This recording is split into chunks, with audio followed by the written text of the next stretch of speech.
What's up, mates? We're gonna be talking about the worst stylistic matches of fight in the UFC, mate. Oh, okay, I'm not gonna stick with that. But yeah, the worst stylistic match of the face in the UFC, if you had to make your debut, it would be Tim Elliott. Tim Elliott is such a weird dude because he's pretty decent, especially if you're gonna fight him as your debut. Like, he moves very weird. He kind of moves like Dillashaw in a way, like a dollar store version of him. And he's very offbeat. He has no rhythm, so like it's like it catch you off guard with the shot he'll get you with. Like, what? How are you hitting me with that? It's just such a weird thing about Tim Elliott. Plus, he has decent grappling and just weird striking. I would just hate to fight this dude. I really would, because not only he has a weird style, it's also because he cheats a lot in his fights. You could call that craftiness, but that's just straight up cheating. Like, you're not supposed to cheat. Like, if you saw in this Tigger fight, he was constantly cheating, grabbing the inside of the gloves, going for illegal knees. Like, it would just be sucky, because not only he's such an all-B fighter, he will cheat to win, and you can't really do much because you're looking at the referee, and the referee ain't doing nothing. Like,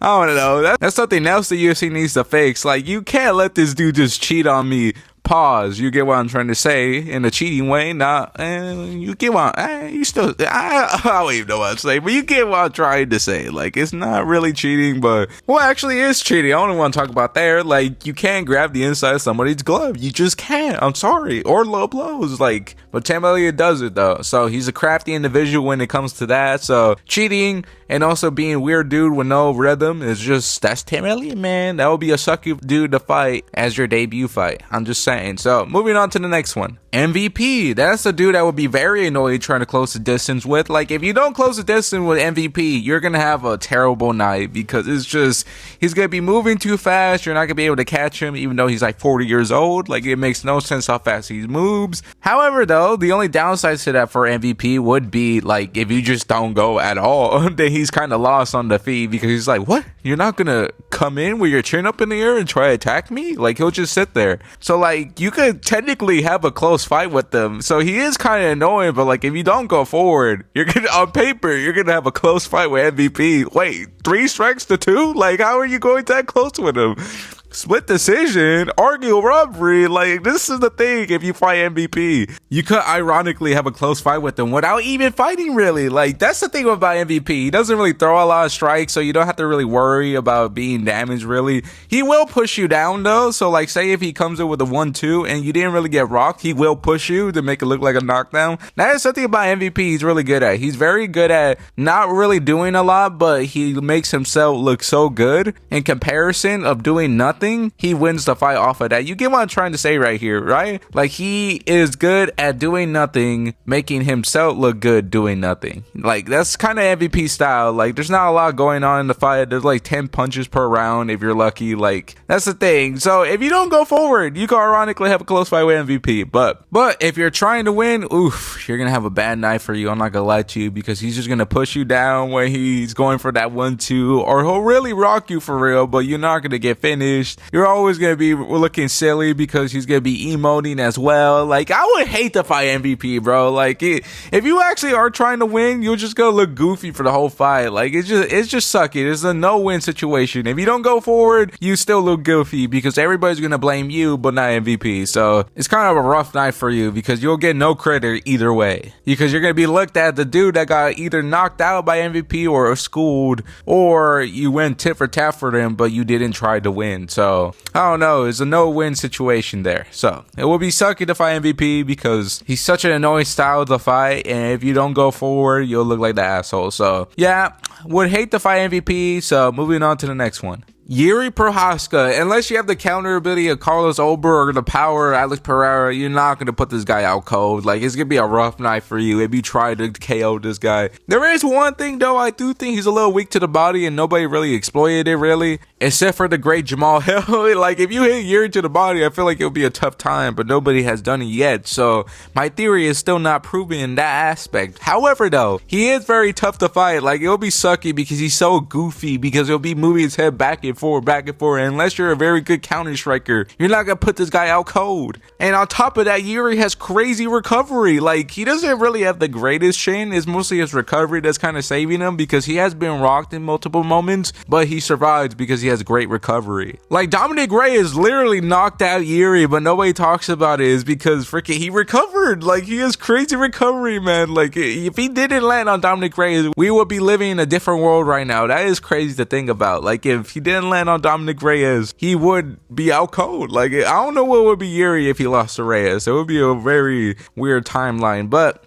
yeah, Yuri Prochazka, tough matchup, would be sucky to fight because you have to knock him out or you will be KO'd. That's pretty much what Yuri is. Like, if you don't finish him, he'll finish you. Yeah, that's pretty much it. So, moving on to the next one. Sean Strickland. Are you going to take a crazy amount of damage against Sean Strickland? No. You might get cut up, though, because he does have sharp knuckles, ironically, but it's gonna be more annoying because if you fight Sean Strickland and you go back home, they're gonna be wondering why you just got schooled by this dude, because the way he like stands or even fights is like, how are you not KOing this guy? Like, he is very open to the body everywhere else, but he's hard. It's kind of hard to beat this dude when he's walking forward. Like, imagine trying to explain to your uncle that how are you losing to this guy? You can't really make a solid argument. He's just good at what he does. Like, the best thing I could describe Strickland is, it's like an anime example would be like Rock Lee. Like, he mastered the one thing he was good at so long, he's just good at it, you know? Like, it's nothing really special, but it works. Like, he's trashing every other jitsu, but he's really good at this one. So that's pretty much how you can describe it. That's what Sean Strickland is. He mastered the style he was given so well that he is high level at it. So yeah, it would be sucky to fight him because I would hate to be teeped to the body and I can't hit him. Like, because you're gonna go for like a big hook and oof, he whips it, get hit with a jab teep, and it's just like, it would just, I would hate it. I really would, but yeah, Strickland would be an annoying style, and yeah, moving on to the next one. Chris Duncan. He's not really a guy that's really that tricky. I just wanted to mention him real quick. He's just a little weird. Like, I never understand how he got so far for a bit because he was a little mid, especially even on the Contender Series. I'm like, Campbell is putting out a masterclass on this dude. Like, I never seen Campbell look that great in boxing till he fought Chris Duncan, and then he ate all of it, and then he just finished him. Like, I don't know. I just wanted to mention that because Chris Duncan is just different, because how was he able to eat like 3 uppercuts and not go out cold? And then he coded Campbell after Campbell went in his flow state. Like, it was insane. I just want to mention that real quick. It would suck to lose to that dude because he looks kind of trash, but at the same time, he's pretty good. So I just wanted to mention him. But the next one, Peter Yan. Like, picture this. You're doing well in the first round. You're doing pretty good. And then all of a sudden, we hit the round 2, 3, and 4, and 5. And you're getting absolutely cooked. You can't touch Yan no more. Anything you go for, he'll hit you with a shot. And like, what? How are you getting me in that angle? Like, he's so tricky to fight, especially in the later rounds. It's just sucky, bro. Like, this dude just downloads data. Now we can say that again after he redeemed his loss against Merab. Like, this dude is just different. Like, I would not like to fight Peter Yan because he really does. He's a robot, man. He's AI in MMA. Like, he is really different. He's so good at everything. It's just like, you feel so outclassed out there and you can't do anything about it. Like, that would suck. Speaking of which, the next one, Khabib. I feel like that's kind of obvious. Imagine trying to fight a dude that you know what he's going to do to you and you can't stop it. The most high level guys, Dustin Poirier, RDA, people who are really good, gets taken out and dominated on the ground and you can't do nothing. You're just an average Joe. Like, that would suck, bro, because you already know what he's going to do and you can't stop it. You just gotta take it pretty much. Like, you just have to accept this is where you're gonna be for the next 25 minutes, or he'll finish you with a rear naked choke. Like, it will be tough to fight Khabib. I was gonna say Islam, but I feel like that's more annoying because I don't want another man to be on top of me for 25 minutes, you know? Like, it would suck. Like, at least Islam is more likely to finish you on the feet or, like, at least get a sub on you. With Khabib, you don't really know it's gonna come. Like, it takes a while for him to do it before he gets the sub. So I'm just saying, it's a way. You saw what he did to Barboza. I understand that's Barboza, but you saw how uncomfortable he was. Like, I would not want to be there. I would not want to be there with Khabib. So yeah, Khabib, the most annoying style, because that would suck if that was you, you know? Like, I would not want to be the opponent of Khabib in that situation, because you can't do nothing. Your ground game isn't good enough to stop him. Like, it would suck. There's a couple of guys that can maybe give Khabib a tricky test. Maybe an Oliveira. I think Armin would be a little bit tricky, but other than that, there's not a lot of guys that would compete with Khabib. But yeah, Khabib, most annoying style. I would not like to fight him if I had the choice. So yeah, that's pretty much it. It was a decent little video. I'm sorry for not being that active. I was a little busy this week and last week. Like, I just got some time. It's 2 in the morning, so I'll try to make a little bit more videos. I'll have the Moicano video by at least Wednesday, Thursday-ish. I think that's when I'll post it, and then I'll think of something else. So thank you for watching, and that's pretty much it. God bless all of you, and have a good night.